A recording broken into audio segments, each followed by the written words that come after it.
Well, a very good evening, everybody. This is Gulf Harbour Radio, ZNH 286, Tricia and David. And on what I consider our very first day of forward-looking, hopeful joy that summer is coming. It has been a very beautiful day all day, cloudless skies.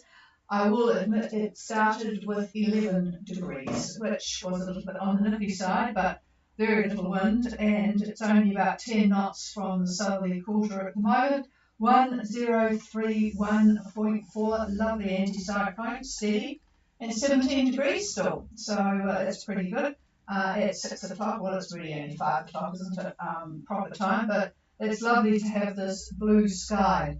And I'm just reading in the paper, it's not all that joyful actually, that according to Purdue University, who've done a study of where you should be in the world and what your income should be, it turns out that New Zealand is the 7th most expensive place to find happiness in the world.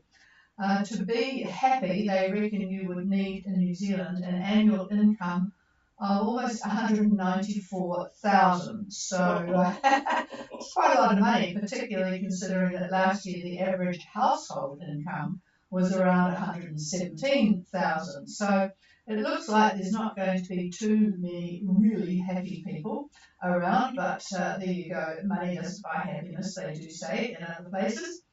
So there you go. There's across the ditch in Australia, it's actually even more pricey to be really happy. The average price of true happiness in Australia was deemed to be 205,830.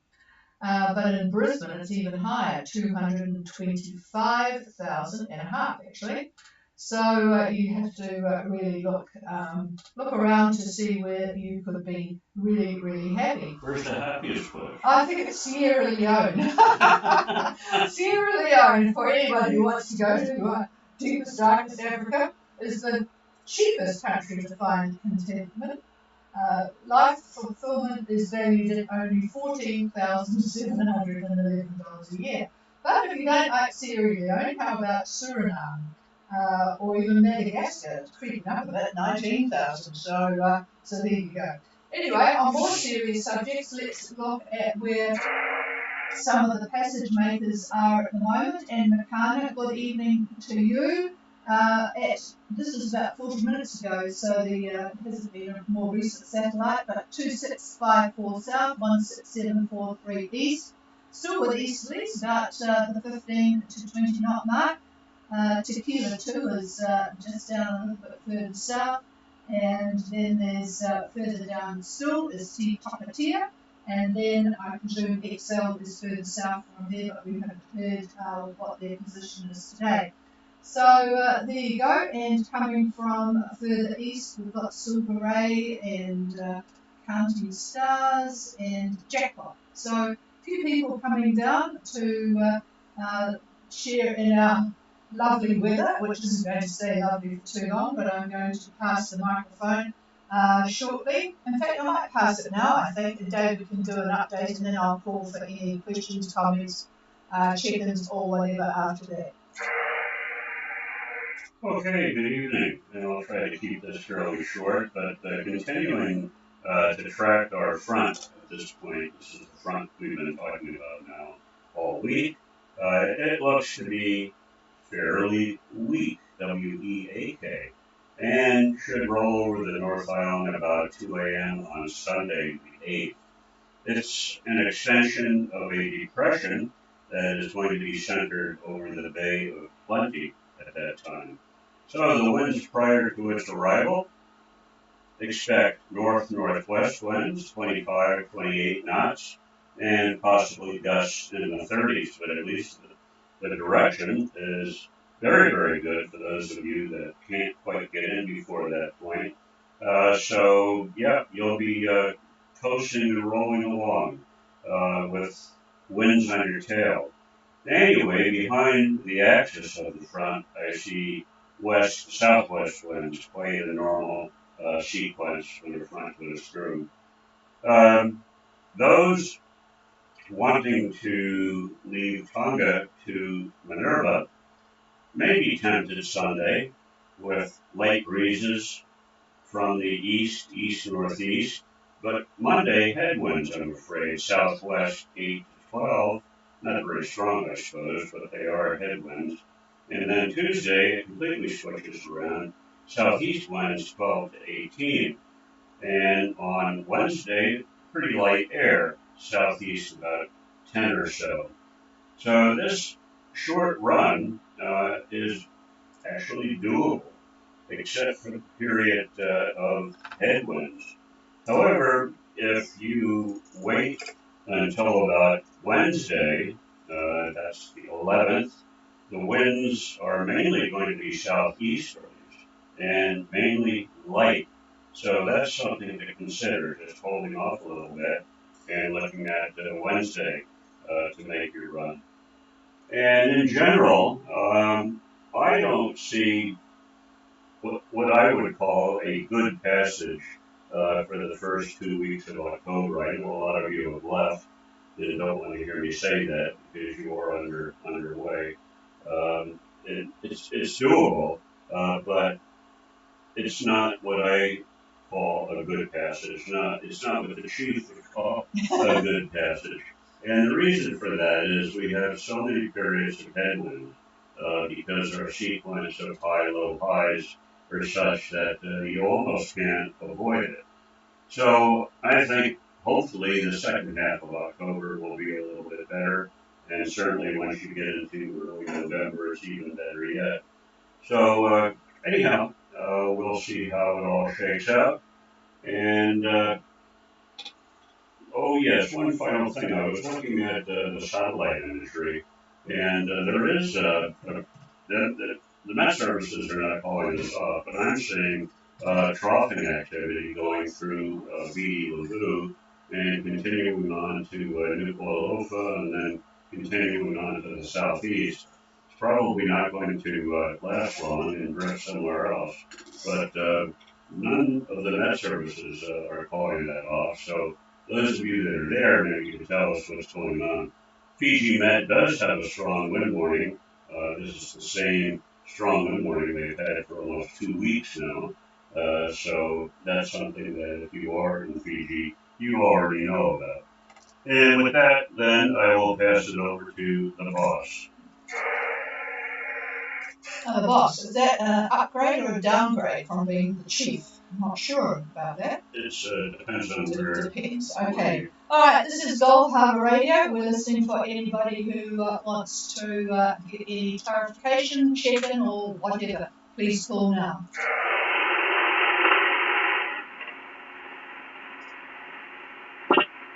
Well, they're either all confused or they've got their mind made up and going to be a bit more patient.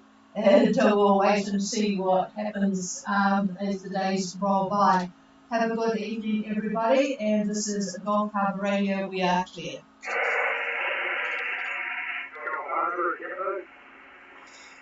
Oh, just about turning things off. There was somebody there. Who was that? Go ahead. Oh, hello, Peter. How are you? I was just going to tell Peter, just tell David that you had commented on the stronger winds in New Caledonia. Are you still at Orfilina, over? Yeah, Roger. We're not looking at anything until about Tuesday. See how the highs stacks up, but a little bit far away at the moment. But we've got plenty of wind here at the moment, Trish. Gusting 34, the main wind speed's down, but we've had quite big gusts today. Over 34, and it's quite widespread apparently according to the station reports. But yeah, it looks like it's going to back off a reasonable sort of a weekend here, but it's been a week of wind, and we had a look for your dress shop yesterday, and we didn't find it. So how about the directions again, over?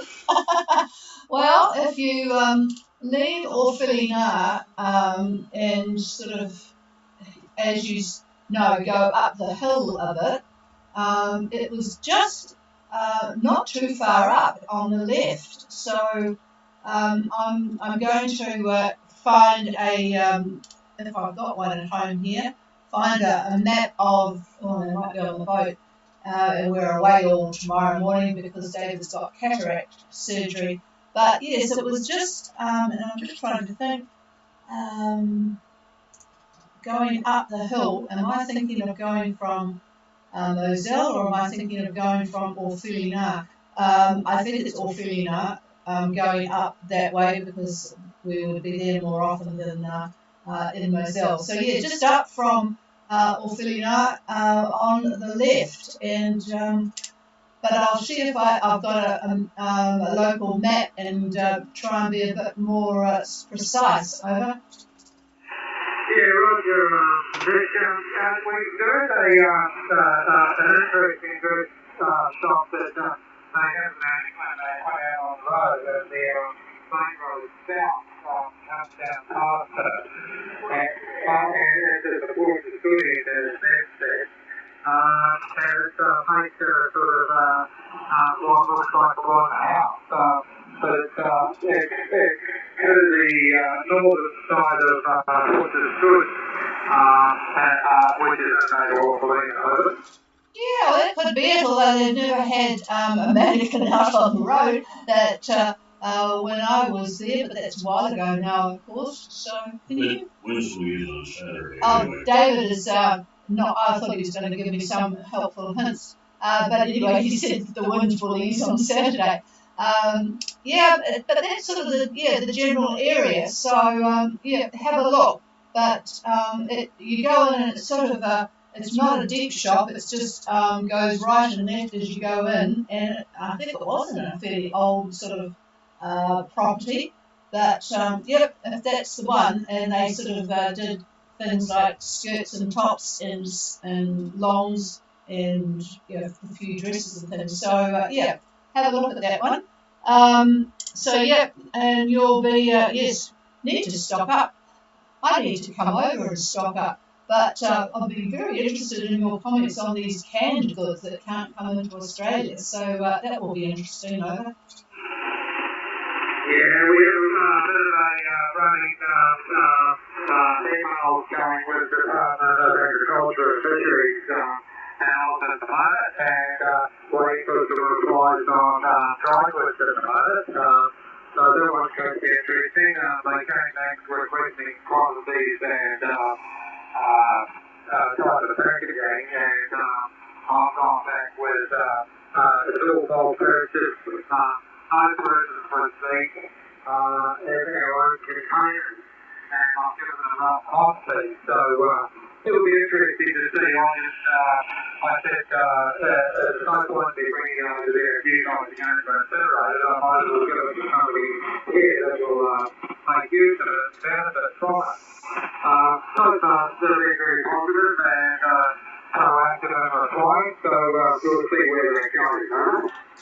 Yeah, it was funny one year. It reminded me of don't give things away too quickly, because one year we must have ended up with about 30 boats at Minerva waiting for conditions to settle down. And of course, a lot of them had given away a lot of food. The foreign boats thinking that New Zealand, in fact, in those days they were pretty tight on certain things. But then, of course, they all started running out of food because they got stuck at Minerva for quite some time. So yes, it's a matter of keeping what you want to survive with. All right. Well, we'll wait and see what happens. And yes, it must be. I suppose you're sort of looking forward to getting home after I've been away for a while, to get back into other things and familiarity and all the rest of it. So having made the decision and it's time, it's just a matter of getting on with it and getting a nice window, isn't it? Alrighty, we won't be on tomorrow morning, but probably back on Friday, Peter. Back to you, over. Yeah, roger that. Good luck, with the driver.